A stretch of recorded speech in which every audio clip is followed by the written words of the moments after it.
नमस्कार मंडळी, स्वागत आहे तुमचं शितू किचनमध्ये। आज आपण झटपट असा नाश्ता करणार आहोत, सुशीला करणार आहोत। चला तर मग बघूयात।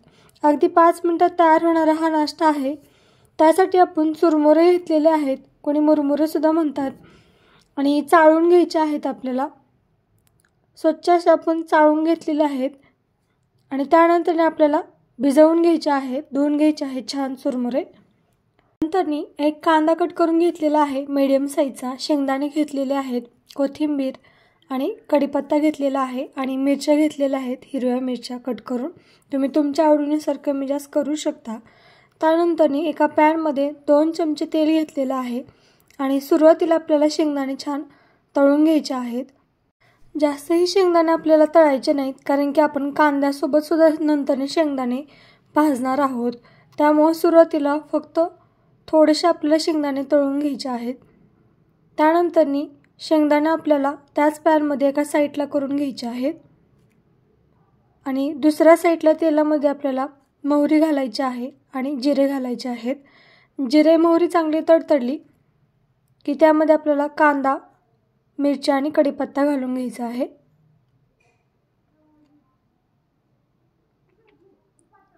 आणि हलका रंग बदलेपर्यंत आपल्याला कांदा सुद्धा भाजून घ्यायचा आहे।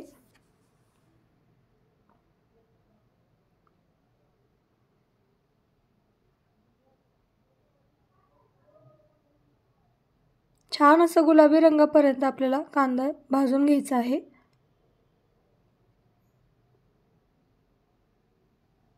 कांदा जास्तही भाजायचा नाही।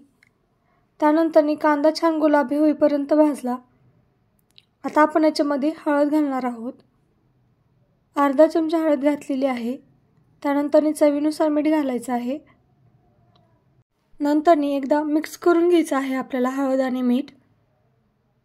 हळद मीठ चांगलं मिक्स झालं की त्यानंतर आपल्याला भिजवून घेतलेले चुरमुरे टाकायचे आहेत आणि चांगलं एकदा आपल्याला परतून घ्यायचं आहे। गॅस आपल्याला मीडियम ठेवायचा आहे। मीडियम गॅसवरच आपल्याला छान असं परतून घ्यायचं आहे आणि 2 ते 3 मिनिट आपल्याला असंच ठेवायचं आहे। 1 ते 2 मिनिटानंतर छान असं आपलं सुशीला तयार झालेला आहे। गॅस बंद करायचा, वरतून थोडीशी कोथिंबीर टाकायची आणि मस्त असा चमचमीत आपला नाश्ता तयार झालेला आहे। अगदी झटपट होणारा नाश्ता आहे, चवीला भन्नाट लागणारा आहे।